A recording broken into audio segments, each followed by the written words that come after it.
Okay, we'll make a start. Welcome to everybody who's joined us. It's good to see so many people interested in the union's codes and its professional codes of ethics and responsibilities. My name's Chris Frost. I'm Emeritus Professor of Journalism at Liverpool John Moores University. I'm also a member of the NUJ's National Executive Council, and I chair the union's Ethics Council. And what we want to talk about today is, what is the Ethics Council? What do we do? How can you relate with it much better perhaps than has happened in the past? And also talk about the Code of Conduct.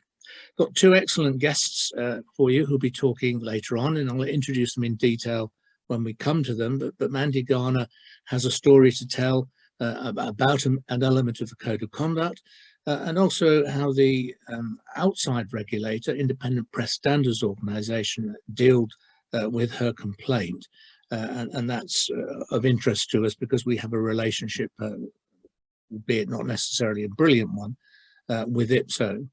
Our second guest is Tim Dawson, who's a fellow NEC member, and we've worked together on the NEC for a number of years.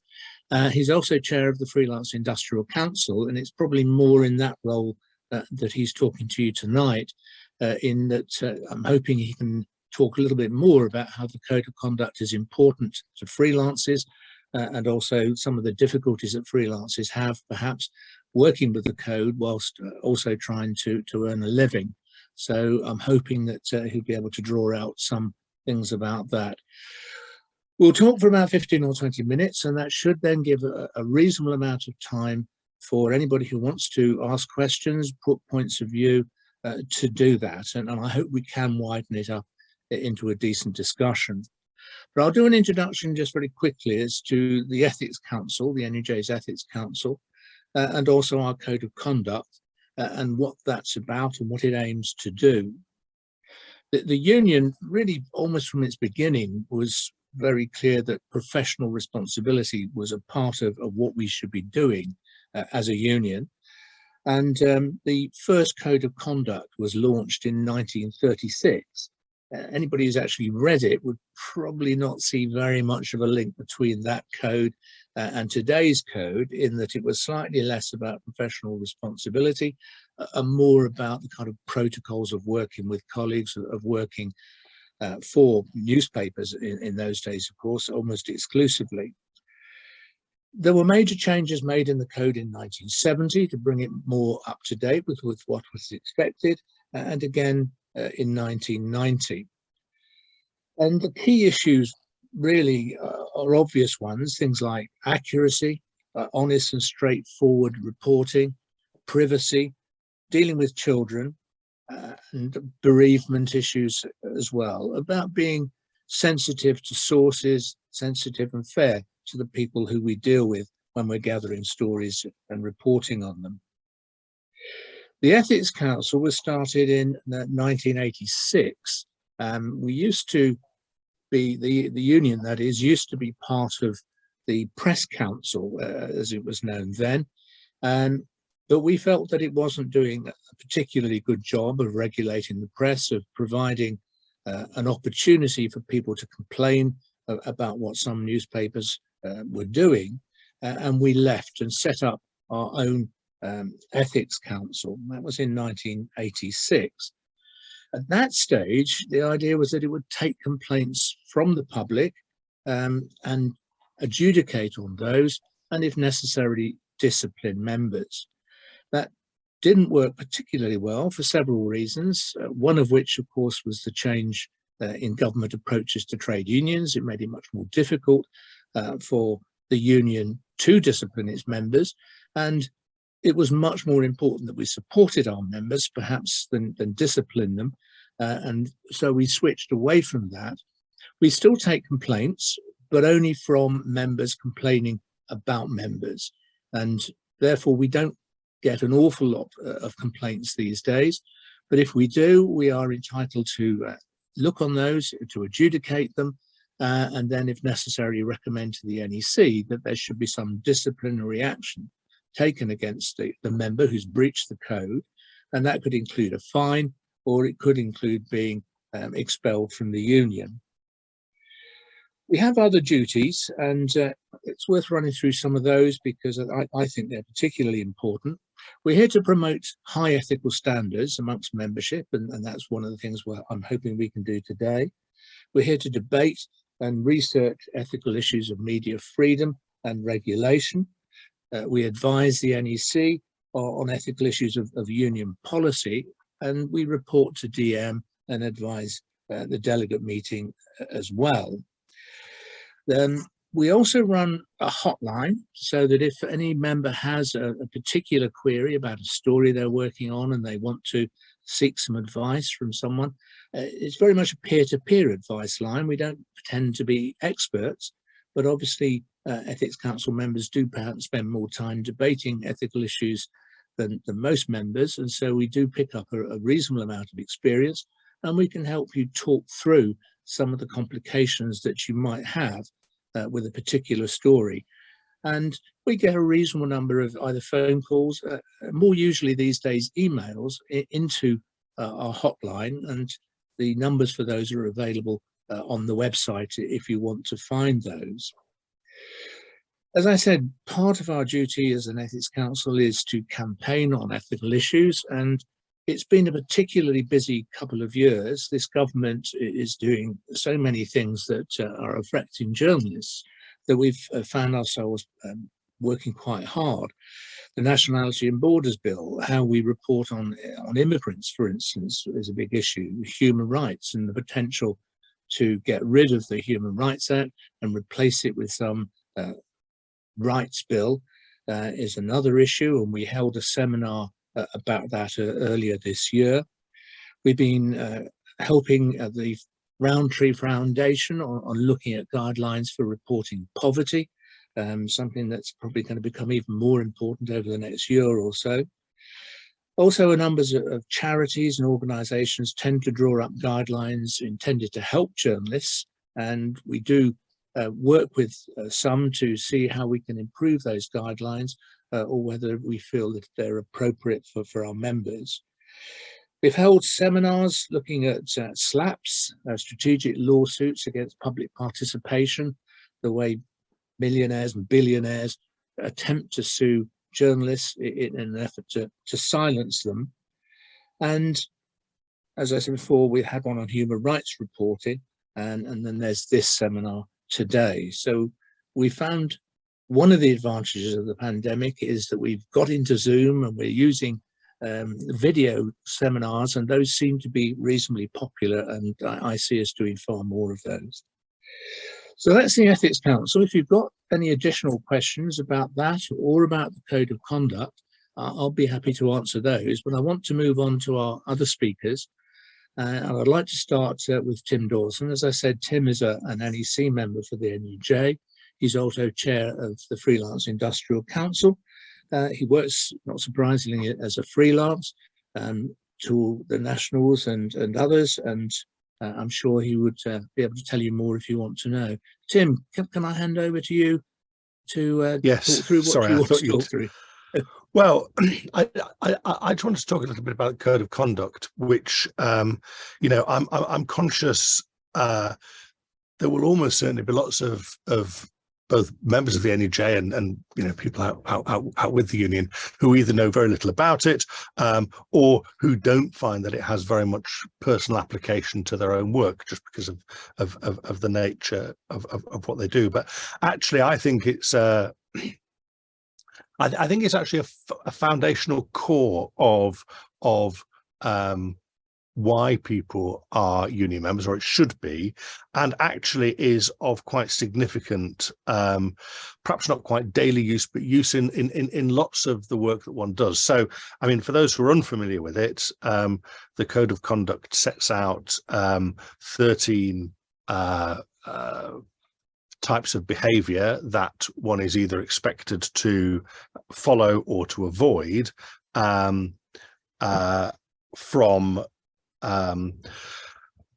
correcting inaccuracies, ensuring that information disseminated is honestly conveyed, upholding media freedom, obtaining materials by honest, straightforward and open means, and so on. And I guess I think its importance is multi-layered. And the first that one comes across, I think, is part of the process that you go through when you become a journalist. Most people find some aspects of the information gathering quite challenging. Approaching people who have suffered great trauma, or fronting up people who you are planning to accuse of some kind of malfeasance, or simply seeking out people who have witnessed terrible things, is genuinely challenging for a lot of people, not necessarily for everybody. And I think a lot of people go through a process of kind of steeling themselves in that kind of work, and toughening up their own reserves and their own resolves. But there's a real danger in doing that, in sort of acquiring that thick skin and that capacity to deal in your professional life with people who potentially have experienced significant trauma. There is a danger that you can kind of lose limits. There's a danger that you can prioritize being tough and not taking things to heart over everything else. And I think it's an important thing. I mean, what the Code of Conduct provides is a kind of internal yardstick against which I think it's important to measure your behavior always. And it's important to, when you feel challenged either by your own emotional response to something, or the emotional response of another, or merely to the abstract circumstances within which you're working, to step back even for a few seconds and think, well, I know what the Code of Conduct that I've committed myself to says. Am I content that the actions that I'm now contemplating are consistent with that? And I think doing that in a repeated way is it's an important contributor, both to the moral quality of your work, but actually to the actual quality of it. So I think its first importance is as a kind of an internal yardstick. I think it's also an important point of reference for other people. And there are two sort of groups of people, two audiences in a sense, that journalists have to address themselves to. One is those people who they interview, who they interact with as subjects of their reporting. And, people will often say, I've met journalists before, they're all scumbags. That's one of the politer terms I've heard used. And I think having an answer to that accusation that goes beyond simple smarming and charming, and saying, actually, I have a code that I measure myself against daily, is a really important part of the assurance that you can provide people when you are reporting their stories. Now, one has to use all sorts of wiles to obtain stories, and and sometimes viewed by outsiders, some of those are considered to be unacceptable. But being able to say, I work to a code, is I think very important, and is a part of reassuring people that you will deal with their stories responsibly. But we also have to deal with those people employers, and this particularly applies to freelancers, that one is asked to do things that you think, well, hang on, is that actually conscionable? Is that acceptable? Is that something that I'm willing to do? And if you're going to have the guts to say to a news editor, actually, you know what, I'm not comfortable, I'm not going to do that, having a point of reference that you can point to, and you say, well, that's what I've committed to, that these type of actions are what I'm willing to do and what I'm not willing to do, and you're asking me to overstep the line, which is why I'm saying no. I think it gives an individual, I mean, that's a really, really difficult thing to do, and it is something I've done. It's really difficult to say, no, I won't do that, but having some kind of external buttressing, I think is really important. It also, I mean, in a situation where there is collective organisation, that's something, it is an additional really important aspect, that there is a capacity for it to be collectively enforced. In a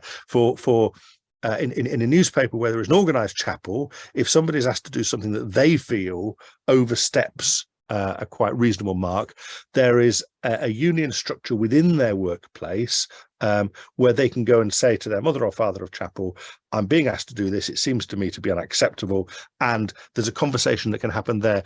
And an external or slightly external to the relationship between a news editor and a reporter who can step in and say, no, I think this isn't reasonable, and one we should find a different way of trying to get this story.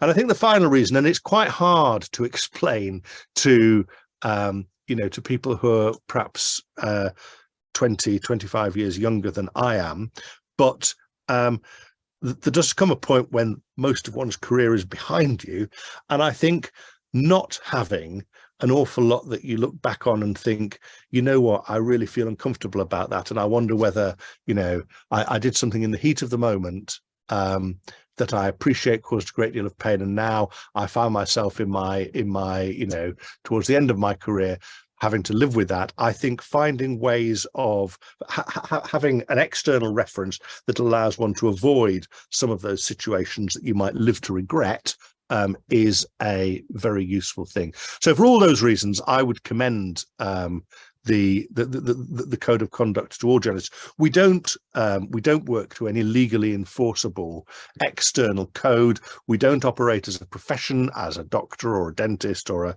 a lawyer does, which in a way makes a self-imposed code of conduct in some respects more important and more powerful. And it's something to which I would commend all reporters and photographers, I might add, sort of apply themselves and try and include in their daily work.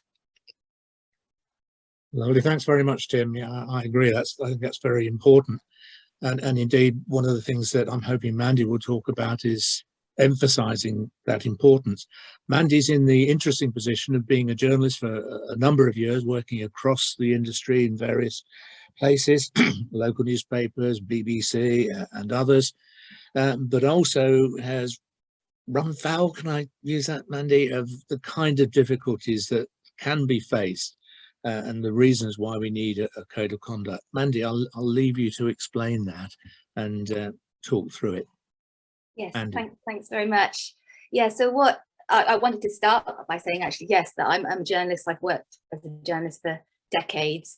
I've also worked for 6 years for the writers' organisation International Pen on freedom of expression, including press freedom. So I'm not out to get the press. I just know what's right and what's wrong. And when I trained to be a journalist, we had a class course on ethics. Unfortunately, not many of the students paid that much attention to it, I think, at the time.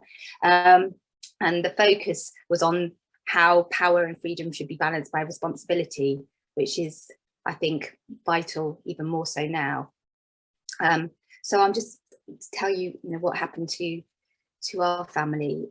My amazing daughter, Anisha, was killed by a criminally reckless driver as she was crossing the road in Brixton on the evening of the 19th of February 2020. She died instantly at 9:45 p.m. She was 20 years old. The Daily Mail posted the video from the shop across the road the following morning, hours before the family liaison officer arrived at our house. I wanted to just show what was happening at our house on that night. So one of my other daughters, I've got 4 children, one of my other daughters and my husband were with me when the Essex police walked in and delivered the news at 2 o'clock that morning. Of course, we went into complete deep shock.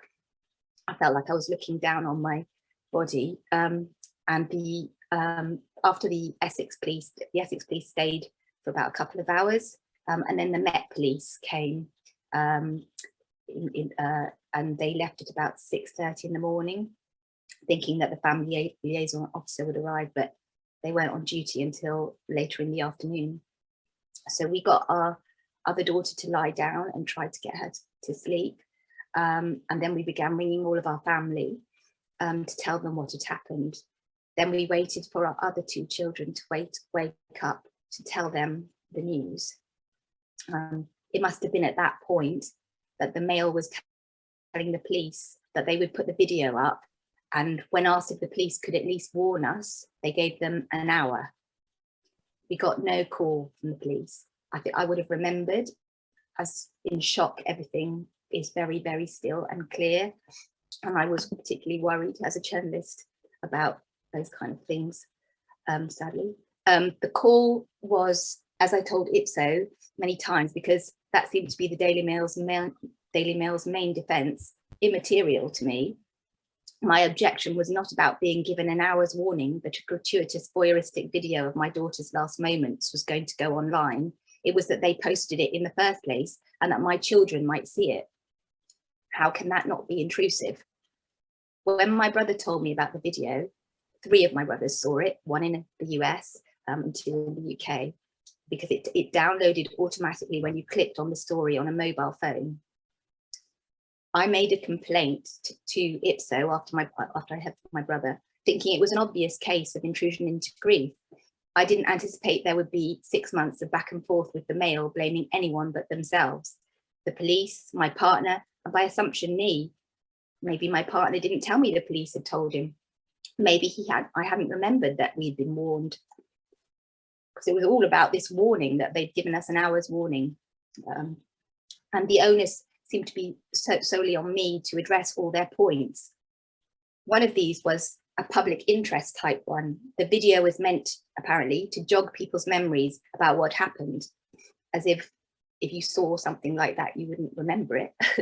I'm a reasonable person, and I'm trying to look at things from all different perspectives. So I asked myself, given the police involvement in the case, they'd earlier flagged the driver to slow down, was it justifiable to post the video to get more witnesses? I asked my brother, who'd seen the video, and he said there was nothing in the way the video was promoted that suggested bringing forward witnesses. In fact, he laughed.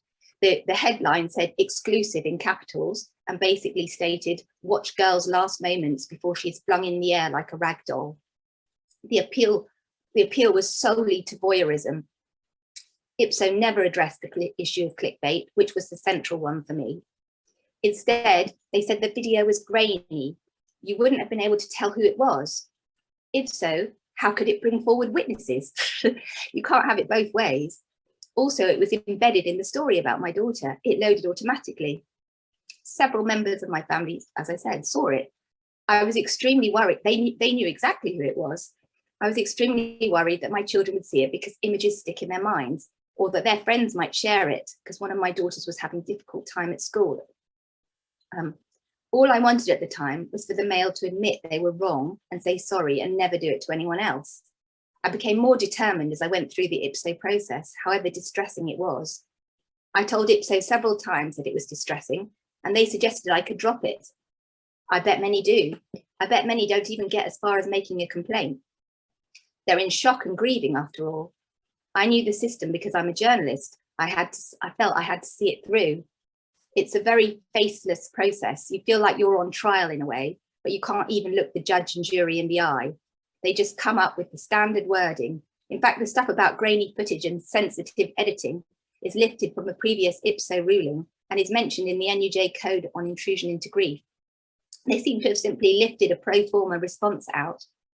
They also cited a similar case where the ruling had gone in the press's favour, and presumably they'll do the same in our case when someone else complains in the future. I was shaking with rage at each exchange with the Mail. Even if I managed to make the person at the Mail feel a little bit guilty for what they'd done, that was something, I figured. During those 6 months of exchanges, my dad died and we had his funeral on Zoom. COVID happened, my children were at home being homeschooled amidst all their grief, and the court case against the driver was dragged out because he refused to come to court to be sentenced. I stayed up all night after the ruling to check how often a complaint about intrusion into grief had been upheld. In 5 years, it turned out that just one had been upheld, again against the Mail, when the Mail admitted there was a breach. I think we all know when something is just plain wrong. If what happened to us is not an intrusion into grief, I wonder what is. I wonder if Ipso and the Mail and all the rest have the imagination to fully comprehend what grief is and what might be intrusive. I didn't know that much about Ipso before this, but I'm 100% clear now that it's simply not fit for purpose. The head of Ipso, she actually asked me if I'd like to train their staff and how to handle grief cases. The process is terrible, definitely, but it would be worth it if Ipso actually did its job. It doesn't.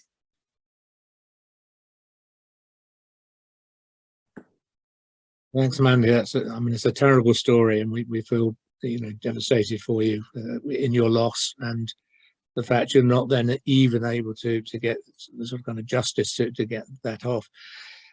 One of my research areas is looking at regulators in the UK, and therefore I spend far more time than any sane person ought to looking at IPSO, what they do and so on. And you're quite right. The number of cases of intrusion into grief that were presented to them is relatively high. Virtually none of them were upheld. It's difficult to say whether that's right or not, but the Daily Mail certainly has a record, both with the Independent Press Standards Organisation and the Press Complaints Commission, which preceded IPSO, of always fighting a complaint. They will never accept that they, or hardly ever accept that they were wrong to do something, and they will just bash on and on and on, so that a large number of complainants do actually just drop by the wayside and can't be bothered to continue pressing on with their complaint. But despite that, they are still up in the top 2 or 3 of complaints all the time against IPSO. So the Daily Mail's record is not good, but then neither is IPSO's. IPSO is holding a review at the moment into its work. We have been asked to respond to that, and I'm busy writing a report, which I think is about 16 pages long at the moment. But I'm not sure if they take unsolicited responses. They probably do. And if you're not aware of the review, you may want to get involved with that, as may others. Right, I want to throw it open.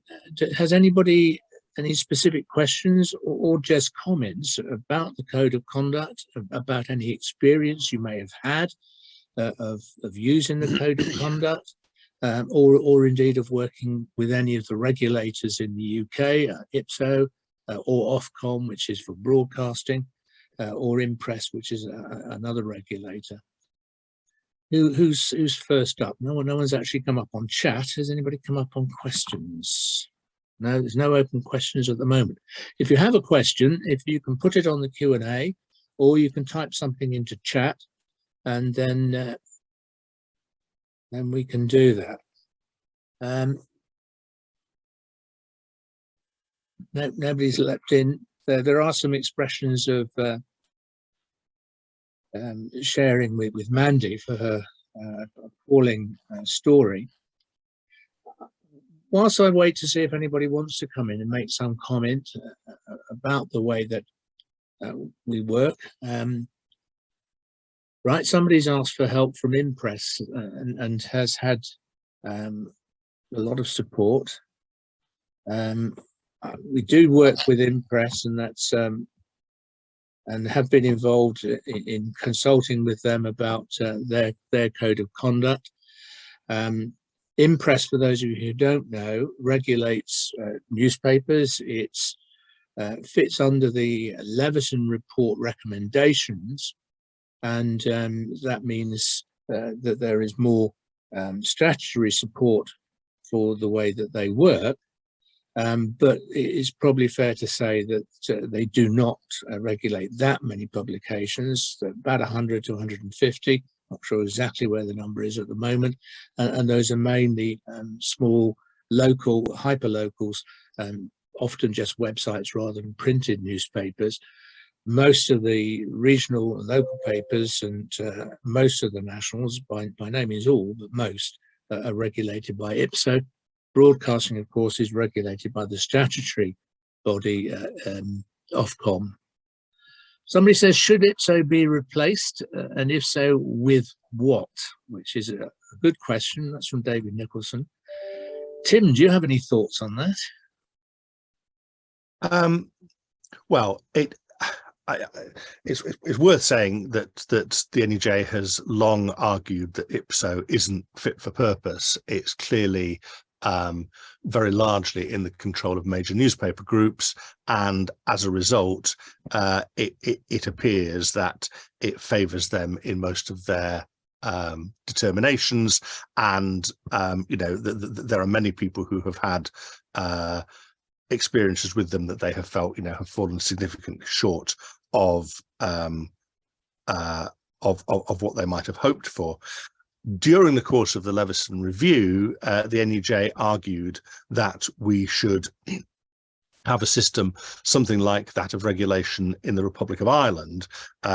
It's quite intriguing. The system in the Republic of Ireland is supported by both Associated Newspapers and News UK, the Murdoch company, with their publications there. I mean, they publish a little note every day in their papers saying that they support the system of regulation in the Republic of Ireland. But when something similar was suggested in the UK, they threw up their hands in horror and said that's the most shocking attack on free speech that has occurred since Britain became a constitutional monarchy. So fundamentally, I would favour a complete recasting of the system of press regulation.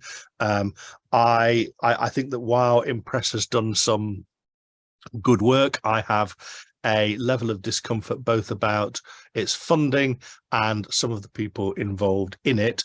I think that a system has to be found that brings sufficient of the mainstream press with it, that it enjoys their confidence and their support, and we don't have that at the moment. So I think it is I don't think any of the existing regulators really are fit for purpose. And I think at some point when we have a government who are likely to take such matters seriously, and I'm not quite sure when that will be, we almost need to start with a blank sheet of paper.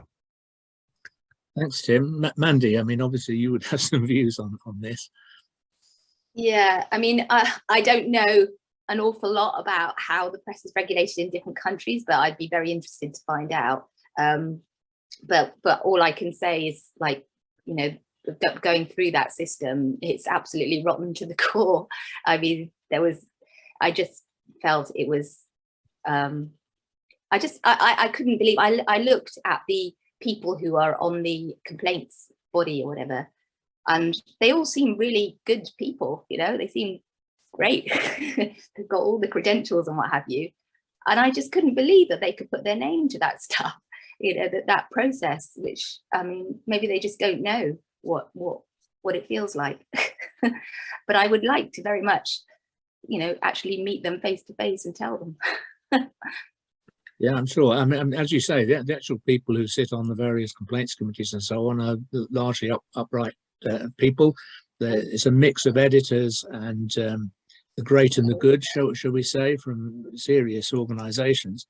The problem, as far as I'm concerned, is actually the structure, that they have to work within the structure that it's provided by IPSO from when it was set up, and that structure is flawed, frankly.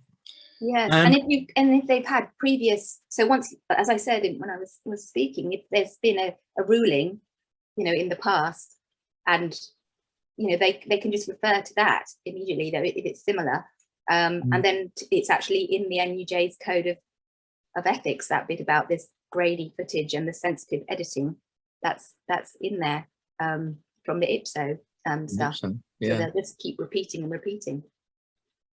Absolutely. Okay, I mean, I could talk, and I often do, for hours on end about regulators in the UK, but we've had some other questions. Shelley Tyson asks, is the code of conduct the same throughout the UK, or are England, Wales, Scotland and Northern Ireland under separate codes within the NUJ? No, the code applies across the UK, also across the island of Ireland as well, because a lot of journalists in Ireland are members of the NUJ, and there are certainly one or two Irish members on with us tonight, and they share the same code.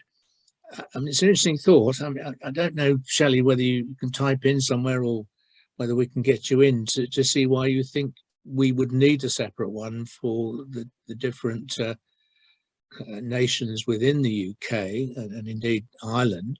That isn't, as far as I'm aware, ever really come up as an issue with anybody, and certainly IPSO and other regulators haven't felt it necessary to differentiate. I don't know, have you got any thoughts on that, Tim or Mandy? I can't imagine why a different approach would be required in Scotland, Ireland, Northern Ireland or the Republic of Ireland. No. I mean, if we look at codes around the world, we tend to find that there are quite a lot of similarities in terms of the things that underpin the codes. There may be some slight differences for cultural reasons in this country or that, but the basic things of treating people fairly, of trying to write accurate copy, and so on, tend to be largely the same. And Gilpin raises the issue of disability, and I think I've cut one of her first one. She says disabled people are often marginalised, demonised, othered by some sections of the mainstream media. Similarly to poverty and reporting issues, she asks if there's any guidance or thoughts, and goes on to say language uses around disability and disabled people's issues are one bone of contention.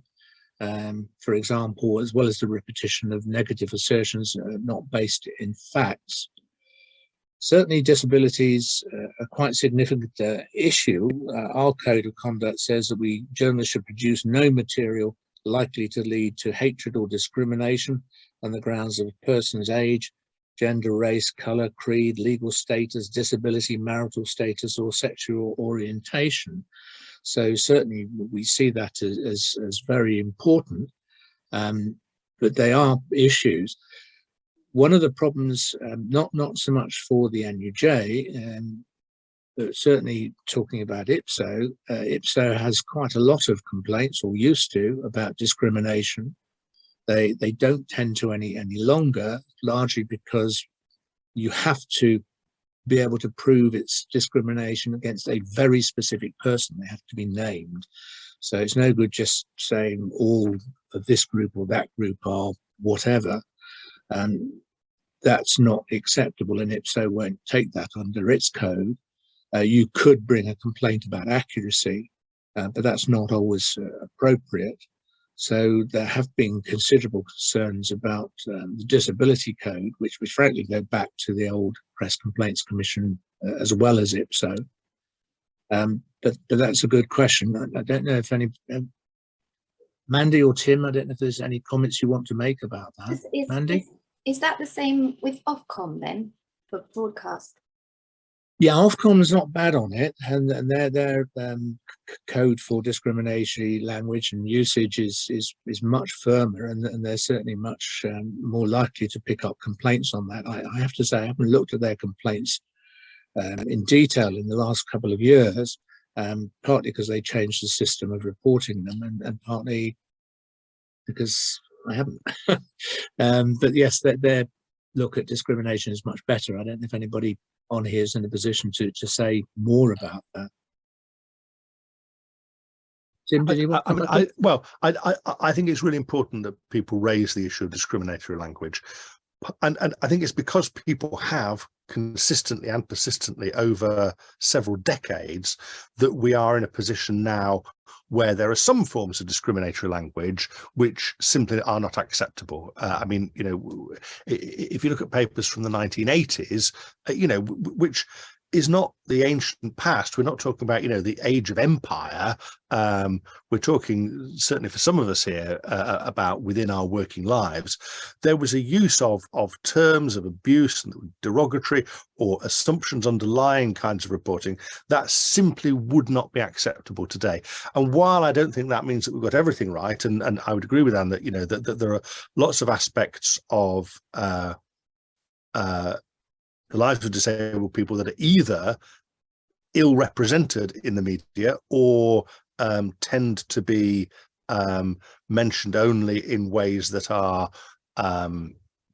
derogatory. I think that through persistence, lots of progressive ideas about how we should use language and how we should talk about people have improved the general descriptions of all sorts of walks of life. And so I think for all that people talk about wokery and cancel culture and all of this kind of nonsense, it's worth keeping that fight up, because we've got so far in my working lifetime, and I think that we'll continue on that trajectory so long as people carry on making a fuss.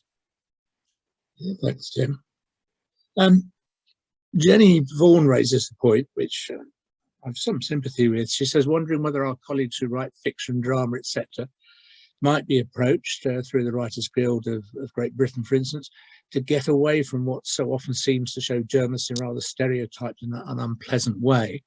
And I know where you're coming from there, Jenny. So often journalists are used in dramas, in books, as nasty people who help drive the plot along by being nasty.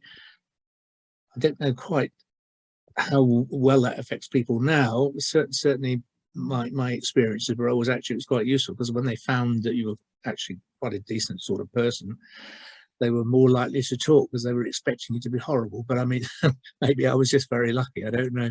Any views on that? I mean, Mandy, perhaps? Yes, that's an interesting one, isn't it? Yeah, I mean, you have the kind of hero ones as well, who like who've uncovered terrible things that have happened and stuff. And then on the other hand, you have the kind of extremes, don't you? You don't have the everyday journalist just doing their job kind of thing. It's not so dramatic. But yes, I've never, although journalists are always very, very low in polls of people that you trust, probably the lowest, or in the bottom three. I've never had a problem with people, as you say, you know, talking to me, not wanting to talk to me because I'm a journalist. Yeah. Perhaps there's an opportunity for somebody to write a kind of a heartbeat style series about journalism, where the local newspaper is the caring, sharing heart of the community, where, yes, all sorts of little adventures come and go through the door, but fundamentally the friendly reporter and photographer are there to sort out the old lady who's had a fall or the chap who's had his bicycle stolen. Well, I do remember a series on television, I mean, it was a long time ago, that more or less did do that. And but since then, we've just gone downhill, I think, in people's views. Shelley, going back to the point about whether the regulation should differ in the different countries, says that because there are different systems for law, she just wondered if that applied to regulation. Emma John, says, as a features journalist, I've been having a number of conversations with fellow celebrity interviewers about the difficult questions editors want us to ask and our levels of comfort about asking them. Generally, these questions are about who said celebrity is dating right now. Are any editors, like reporters, changing their sensitivities towards these kind of vaguely prurient subjects in the light of Me Too, etc.? And is there any particular privacy element in the code of conduct which we can point to if we want to push back with the editor? Any thoughts on that? Both of you worked in features and of that kind, not necessarily that kind of work, but certainly those kind of pressures. Tim? I'm not sure. I mean, to be perfectly honest, I think the greater issue is in celebrities' handlers, you know, being in on calls. So you're told you've got a 5-minute Zoomer with, actor X. But then there'll be 4 of their people in on the call, making sure that you don't divert from the agreed questions that you have said that you're going to ask, and certainly don't traipse onto the territory that you undertook solemnly not to mention at all, despite the fact it's the only question anybody's interested in hearing. So that to me seems more of a problem, if I'm honest. But perhaps there are scenarios when questioning can be too prurient. I'm sure there are, but I think pressure from PRs and kind of the control of so-called celebrities, it troubles me more. Thanks for that, Mandy. Any thoughts? Yes, well, I have to say that I've worked on health and education mainly. There's not a lot of celebrities involved. Although at the Times Higher, there was they really wanted the celebrity academics at some stage, and it was all about that, and the controversial views, which is part of the way that newspapers have gone, to have somebody who was the one person who said that climate change was a load of rubbish against all the 99% who said not, but we put the 1% person on. So there's lots of ethical issues around that, I think. But yes, I think it comes. I mean, one of the things that for me was important in our situation was the clickbait thing. And obviously celebrities are very much in the clickbait issue. So you have particularly the Daily Mail with their kind of wall of shame type stuff, which is usually women. And I don't know. I think there needs to be a bigger kind of discussion around clickbait. I was quite well, they didn't address it at all. IPSO did not address it at all, and it's not mentioned in any of the codes and things like that. And you mentioned that the code had been revised in 1990, and the NUJ code. And I wonder if it's time to look again in light of how things have changed with you know, technology and this sort of drive. You know, obviously because newspapers need the clicks because you know, they can't get the funding to work. Yeah, I mean, you're quite right. I mean, as you say, our code was last sort of seriously revised in 1990, but that's partly because we cut it down to the sort of really important issues, and I think those do still apply, and we're able to apply them to the sort of changes, you know, social media, clickbait, issues of that sort. So when complaints come up, it does still seem largely to apply. It's perhaps worth mentioning now that NUJ branches who perhaps think we should be doing more with the code, it is possible to change the code. You can take a motion to the delegate meeting, which happens every 2 years. The next one's due next April, and instruct the NEC to come back with a rule change so that the code can be upgraded at the next delegate meeting, which gives us time to debate the issue, find out what various groups think. So it is possible to change it if people feel that it's deficient in any way. I do think that sort of the clickbait thing, sorry to go back to it, but because it's become so nasty, you know, it's any sort of nasty thing about celebrity or whatever, or whoever it is, or voyeuristic things, that it probably drives the kind of questions that celebrities are being asked in interviews, you know, because you know, we're going down a slippery slope. Yeah, that's a good point. And it's something that somebody raises on the chat line. Sarah says, what do you think about a license for journalists that they can earn but also lose if they fail the code of ethics? Will that guarantee ethical productions? That's something that does get raised from time to time. There are a couple of countries around the world that operate some kind of registration or license system, but it is a controversial issue. Tim, what do you think? You must have thought about this at some point, I would have thought. Well, I can understand the appeal. However, it is an idea that would trouble me very deeply, essentially because who would decide who got the licenses and who didn't get the licenses? Who would decide what was an unacceptable you know, breaking of the code and what wasn't? There are plenty of countries where there are lots of journalists in prison, and that's not a place that I'd like Britain to go. I mean, one doesn't really have very much by way of privileges as a journalist. I mean, the privilege if you're published, that people read your work, of course, and some very, very slight legal privileges in respect to the Police and Criminal Evidence Act, where that applies. But they are tiny, and it's why I think that the voluntary application of a code is so important. I feel far more comfortable in making decisions myself about how I will conduct myself and being willing to say to anybody who asks me, this is what I do, and being personally accountable for that, than for some external body, which now or at some point in the future could be in hands of people who are not the friends of free expression.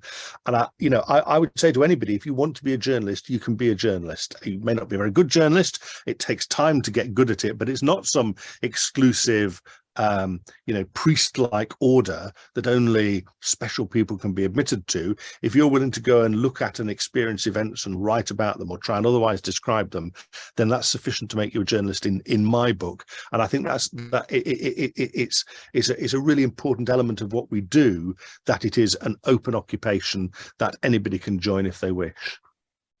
Thanks, Tim. Mandy, Yeah. you've got a little chance to think about it. No, so I don't know the ins and outs of it in great detail, but I mean, from the work that I did before, as I said, in International Pen, I would agree very much with Tim. I would be quite concerned about who would actually be the person arbiter over who gets a license and who doesn't get a license and who takes it away. I think that education, I mean, I also referred to, when I was studying journalism, and we did have an ethics course, and it was the course that everybody sort of very flippantly, treated. They didn't take it seriously at all, which was very sad.